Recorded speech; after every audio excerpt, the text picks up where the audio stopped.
Thank you very much. We have some people that have captivated the attention of the whole world, not just our country, the whole world, and they're very brave, and there was a lot of rocket under them. I never saw anything like that. We were talking about it. It's I don't know how they do it. I wouldn't want to do it, but it takes people like this to make our country great. And again, I've never seen anything. Everybody I knew, they wanted to see the launch, and they especially wanted to see a successful landing. And Jared, I want to congratulate you, what you've done at NASA. I made a great choice. And if you have any questions for any of us, feel free to ask. But we're very proud of these people. They have unbelievable courage, unbelievable. A lot of other things too, by the way. To get in there, you have to be very smart. You have to do a lot of things physically good. Donald Trump has spent years cultivating an image of himself as a decisive leader on the global stage, repeatedly asserting that his approach to Iran demonstrates the kind of strength and judgment that only he can provide. Through countless rallies, press conferences, and social media posts, he has framed his confrontational posture toward Tehran as evidence of restored American prestige and unwavering resolve. He has dismissed journalists who raise concerns about his methods, labeling them politically motivated and out of touch with the realities of modern statecraft. His narrative has remained remarkably consistent. He is the war commander the world respects, and his Iran decisions represent the gold standard of international leadership. Yet beneath this carefully constructed facade, a very different picture has been emerging, one that mainstream news organizations have been documenting with increasing precision. I would have had no trouble making it. I'm physically very, very good. Maybe a little bit of a problem. I don't know, sure. We'll have to try it sometime. Is a president allowed to go up in one of these missions? We can get working on that, Mr. President. We'd have no problem, right? We're going to launch more rockets. The opportunity. We'll have to try it. Congratulations very much. And by the way, their families are over here, beautiful families, and they're in the Oval Office, and they walked in, they said, wow, the Oval Office. Everybody likes the Oval Office. So, any questions, please? President. Thank you, Mr. President. First of all, it's a great honor to meet all of you. Congratulations, and welcome to the White House. I have had the privilege of interviewing Gene Cernan, the last man to walk on the moon. The gap between Trump's public assertions and the documented behavior of America's traditional partners has grown into a chasm, and nowhere has this been more starkly illustrated than in a recent interview with NBC News. During that interview, which focused extensively on the escalating tensions with Iran, Trump offered responses that contradicted his own messaging in real time. While he continued to boast of global respect for his leadership, he simultaneously acknowledged that several key American allies had declined to join his campaign against Tehran. The United Kingdom, France, Turkey, and Italy were among the nations specifically named as unwilling participants. This was not a minor diplomatic inconvenience. It represented a fundamental fracture in the coalition building that has historically underpinned American military operations abroad. The implications of this admission cannot be overstated. For a sitting American president to publicly confirm that traditional allies are standing aside during a period of heightened military tension is virtually unprecedented in the modern era. The United Kingdom and France in particular have been cornerstone partners in virtually every major American military engagement since the Second World War. Their reluctance to join this particular campaign signals not merely tactical disagreement, but a deeper reassessment of how they evaluate American leadership in the Trump era. Trump's characterization of Israel's position added another layer of complexity to the interview. He described the Israeli military as low on missile interceptors, a disclosure that raised eyebrows among defense analysts and diplomats alike. Such operational details, when shared publicly by a head of state, can affect strategic calculations across the region. Combined with the ally admissions, the interview painted a portrait of an American president navigating a military confrontation with diminished international support and constrained regional capabilities. The self-contradictory nature of Trump's performance, simultaneously claiming global respect while confirming global resistance, has become a defining feature of his foreign policy communications. Supporters might argue that his candor about Allied reluctance demonstrates transparency. Critics counter that it reveals a leader unable or unwilling to build the coalitions that American interests have historically required. What remains beyond dispute is that the NBC interview provided documentary evidence of a diplomatic isolation that stands in sharp contrast to the confident leadership narrative Trump continues to promote. This isolation extends beyond mere military coordination. The traditional frameworks of American foreign policy, consultation, coalition maintenance, diplomatic engagement through established channels, have been systematically eroded during the Trump administration. Where previous presidents invested heavily in alliance management, Trump has prioritized bilateral confrontation and unilateral declarations. The result has been a gradual but unmistakable shift in how allies calculate their relationships with Washington, and the NBC interview offered a rare public acknowledgement of that shift's consequences. For American voters evaluating their president's international standing, the interview provides a concrete benchmark against which to measure claims of exceptional leadership. The documented refusal of multiple major allies to join a campaign against a primary American adversary represents not a theoretical concern but a measurable diplomatic outcome. Whether that outcome reflects wise restraint on the part of allies or failed leadership on the part of the president depends on one's political perspective, but the underlying facts are now part of the public record. If the Iran coalition fractures reveal the limits of Trump's military diplomacy, the deterioration of relations with Canada has exposed the vulnerabilities in America's closest continental partnership. The election of Mark Carney as Canadian Prime Minister in 2025 marked a turning point in how Ottawa engaged with Washington, and the subsequent months have provided a case study in how quickly even the most integrated bilateral relationship can unravel when subjected to sustained pressure from the American side. The conflict began with what might have seemed to Trump like a routine provocation. He repeatedly suggested in public statements and social media posts that Canada might consider becoming the 51st American state. The proposal was not presented as a formal diplomatic initiative, but rather as a running commentary on trade disputes and what Trump characterized as Canada's insufficient contribution to continental security. To many American observers, the comments may have registered as typical Trumpian rhetorical flourish, provocative, but not necessarily consequential. Carney's response, however, was immediate and unequivocal. Addressing reporters directly, he declared, "I have been explicit. Canada will not be any United States state ever."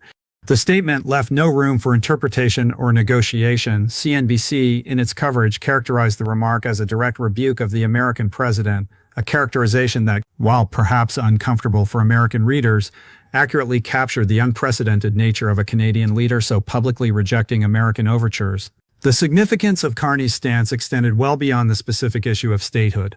At the World Economic Forum in Davos, he delivered a broader condemnation of what he termed the weaponization of economic integration. Without naming Trump directly, he criticized powerful nations that use tariffs and trade barriers as bargaining chips, warning that such tactics undermine the very foundations of international cooperation. The speech represented a remarkable moment. The leader of America's largest trading partner, historically one of its most reliable diplomatic allies, publicly challenging the economic philosophy of the American administration. Reuters provided perhaps the most telling analysis of the dynamic, reporting that Trump's comments had produced the opposite of their intended effect. Rather than intimidating Canadians into compliance, his rhetoric had galvanized public support behind Carney's government. Canadians who might have been divided on domestic issues found common ground in resisting what they perceived as American bullying. The rally around the flag effect, typically observed during foreign military threats, was here triggered by trade rhetoric from a supposed friend and ally. The situation escalated dramatically in October 2025 when a Canadian television advertisement used archival footage of former President Ronald Reagan to criticize Trump's tariff policies. The advertisement was not an official government production, but rather a piece of political messaging from Canadian media. Trump's response, however, was swift and disproportionate. He announced the immediate suspension of all trade discussions with Canada, accusing the country of outrageous conduct and claiming, without evidence, that the advertisement constituted an attempt to interfere with American judicial proceedings on tariffs. The Guardian's reporting on the incident highlighted the extraordinary nature of a president halting bilateral trade negotiations over a television commercial. For decades, the United States and Canada have maintained continuous dialogue on trade matters, navigating far more serious disputes without severing communication channels. Trump's willingness to terminate all discussions over what amounted to critical media coverage represented a departure from diplomatic norms that alarmed observers on both sides of the border. Canada's response to the trade talks suspension revealed the long-term consequences of Trump's approach. Rather than seeking immediate reconciliation, Ottawa accelerated efforts to diversify its export markets beyond the United States. Canadian officials began negotiating more aggressively with European and Asian partners, seeking to reduce the historical dependence on American consumers that had shaped Canadian economic policy for generations. The shift may take years to fully materialize, but the direction was clear. America's closest neighbor was actively planning for a future less tethered to American markets. For students of American foreign policy, the Canadian case offers a sobering lesson about the fragility of even the most entrenched alliances. The United States and Canada share the world's longest undefended border, integrated supply chains, and deep cultural connections. If this relationship can deteriorate so rapidly under pressure from an American president, what does that suggest about partnerships that lack such foundational strengths? The question hangs over every aspect of Trump's international engagement, and the answer appears increasingly unsettling. While diplomatic channels with traditional allies were fraying, Trump's confrontation with Iran took on increasingly volatile dimensions through his preferred medium of communication, social media. On April 4th, 2026, he posted a series of messages directed at Iranian leadership that crossed new boundaries in presidential rhetoric, drawing condemnation from international observers and mockery from an unexpected source, Iran's own diplomatic missions abroad. The posts themselves were remarkable for their combination of specific threats and profane language. Trump warned that Tuesday will be Power Plant Day and Bridge Day, all wrapped up in one in Iran, suggesting imminent military strikes against civilian infrastructure. He demanded that Iran open the strait, referring to the strategically vital Strait of Hormuz, and addressed Iranian leaders in terms that major outlets described as unusually explicit even by his own standards. The final warning was direct. You'll be living in hell, just watch. The reaction from established news organizations was swift and uniform in its assessment of the language's severity. NPR, the BBC, and Reuters all highlighted the profanity in their coverage, with multiple outlets noting that the posts were unusually explicit even by Trump's standards. This was not merely stylistic criticism, it reflected genuine concern among journalists and diplomats that the American president was conducting sensitive international negotiations through social media posts that would have been unthinkable from any previous occupant of the Oval Office. What happened next, however, was perhaps even more revealing than the posts themselves. Rather than responding with reciprocal threats or formal diplomatic protests, Iranian embassies around the world engaged in coordinated trolling that transformed the confrontation from a potential military crisis into a social media spectacle. The Iranian embassy in Zimbabwe posted a simple reply, "We've lost the keys," mocking Trump's demand to open the strait. The joke went viral, generating millions of engagements and effectively neutralizing the threatening tone of the original post through humor. The Iranian embassy in India took a more direct approach, characterizing Trump's language as the behavior of sore losers and advising him to get a grip. Al Jazeera reported on the exchange, noting the unusual spectacle of a national diplomatic mission addressing an American president in the informal register of internet culture.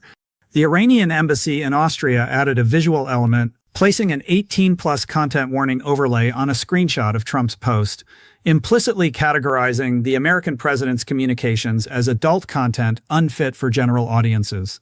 The coordinated nature of the Iranian response suggested a calculated strategy to undermine American credibility through ridicule rather than confrontation. By refusing to treat Trump's threats with the gravity they were presumably intended to convey, Iranian diplomats transformed the narrative from one of American power projection to one of American impulsiveness. The strategy appeared effective. International media coverage focused as much on the absurdity of the exchange as on its potential military implications. The Iranian posts were not the only international reaction to Trump's escalation. Within the United States, NBC News reported that more than 70 Democratic lawmakers had responded to Trump's "whole civilization will die tonight" post by calling for his removal from office through either impeachment or invocation of the 25th Amendment. The constitutional mechanism for removing a president deemed unable to discharge their duties had never been used, but the sheer number of legislators willing to publicly advocate for it underscored the domestic alarm generated by Trump's communications. Republican lawmakers, too, expressed unease. Reuters reported that some allies within Trump's own party were unnerved by the combination of the civilization death threat and the Strait ultimatum. The concern, according to the reporting, centered on the possibility that Trump was allowing himself to be baited into reckless public threats by online provocateurs, a dynamic that would represent a dangerous vulnerability in a commander-in-chief responsible for nuclear weapons and global military deployments. The convergence of domestic constitutional concerns, allied diplomatic resistance, and adversarial social media mockery created a multifaceted crisis of American credibility. A president who claimed to project strength was instead projecting volatility. A leader who promised to restore American respect was instead becoming the subject of international ridicule. And a commander who insisted on his strategic genius was increasingly perceived, even by members of his own coalition, as reactive and impulsive. Against the backdrop of allied resistance and social media confrontation, Russia introduced a new variable into the diplomatic equation that further complicated Trump's international position. As tensions over Iran escalated, Moscow signaled its own strategic interests through a carefully timed announcement that revealed as much about Russian perceptions of American leadership as about Kremlin policy itself. Yuri Ushakov, a senior foreign policy advisor to President Vladimir Putin, informed Russian state media that Putin was prepared to declare a temporary ceasefire in Ukraine around Russia's Victory Day commemorations. The announcement was unilateral, no negotiation with Ukraine or Western powers preceded it, and its timing was transparently designed to serve Russian domestic propaganda needs. Yet the message to Washington was unmistakable. Moscow wanted the United States to rein in its escalation against Iran while Russia managed its own military optics. The Bulwark and Fox Baltimore were among the American outlets that reported on the broader Victory Day dynamics, noting the unusual circumstance of a major adversary publicly signaling that the American president should moderate his behavior. For decades, Cold War and post-Cold War diplomacy had operated on the assumption that the United States set the parameters of international confrontation, with adversaries reacting to American initiatives. The Russian ceasefire announcement inverted that dynamic, suggesting that Moscow felt sufficiently confident in Trump's constraints to issue what amounted to public guidance on American military restraint. The implications of this reversal are profound for understanding the current state of American international influence. When Russia believes it can publicly counsel American presidents on escalation management without fear of reprisal, the balance of diplomatic initiative has shifted in ways that previous administrations worked assiduously to prevent. The Victory Day ceasefire was not in itself a decisive strategic move. It was a messaging operation designed to highlight American limitations. Its effectiveness lay precisely in its transparency. Moscow did not need to hide its intentions because it calculated, apparently correctly, that the Trump administration was in no position to challenge the framing. Taken together, the documented patterns of allied resistance, adversarial mockery, domestic constitutional concern, and Russian strategic signaling paint a comprehensive portrait of diminished American leadership. This is not a portrait constructed by political opponents or biased media. It is assembled from the president's own admissions, the documented responses of foreign governments, and the reporting of mainstream journalistic institutions applying established professional standards. Defenders of the administration will argue with some validity that Allied reluctance sometimes reflects tactical calculations rather than fundamental judgments about American leadership. They will note that Russia's signaling serves Kremlin interests that extend beyond any single American administration. They will observe that Canadian politics involves domestic considerations that complicate bilateral relationships. These points deserve consideration in any serious analysis. Yet the cumulative weight of the evidence suggests something more systemic than a series of isolated diplomatic inconveniences. When the United Kingdom and France decline to join an American military campaign, when Canada publicly rejects American overtures and accelerates economic diversification, when Iranian diplomats mock an American president on social media, when domestic lawmakers invoke constitutional removal procedures, and when Russia feels emboldened to counsel American restraint, all within a compressed time frame, the pattern transcends individual circumstances. For American voters, the essential question is whether this pattern represents the leadership they were promised. Trump campaigned on a platform of restored American greatness, of deals that would benefit American workers, of respect that would flow naturally from his personal strength and negotiating skill. The documented record of his international engagement tells a different story, one of alliances strained to breaking points, of adversaries emboldened by American isolation, of constitutional mechanisms invoked by legislators alarmed by presidential conduct, and of global ridicule replacing the respect that previous administrations cultivated through decades of patient diplomacy. The future trajectory of American foreign policy remains uncertain. Institutional mechanisms exist to restore traditional diplomatic engagement standards, and the deep reservoirs of international goodwill accumulated over generations have not been entirely depleted. Allied diversification of economic relationships can be reversed if future administrations demonstrate reliable partnership. The constitutional alarm expressed by 70-plus lawmakers may, in retrospect, represent a moment of democratic self-correction rather than a permanent feature of political dysfunction. What is certain is that the current path, if continued, will produce lasting consequences for American international standing. The documented Allied pushback, adversary signaling, and domestic constitutional concern are not temporary aberrations, but the logical outcomes of a foreign policy approach that prioritizes confrontation over coalition building, social media performance over diplomatic discipline, and personal assertion over institutional process. Whether the American political system generates appropriate responses to these challenges will determine not merely the fate of the current administration, but the shape of American global engagement for decades to come. At stake is nothing less than the question of whether the United States will continue to lead through the consent of allies and the respective adversaries, or whether it will settle for a hollow simulacrum of leadership that projects noise without influence and threats without coalition. So the evidence assembled across Reuters, NBC News, the BBC, The Guardian, CNBC, and other mainstream outlets suggests that the choice is becoming increasingly stark and that the time for choosing may be shorter than comfortable analysis would prefer.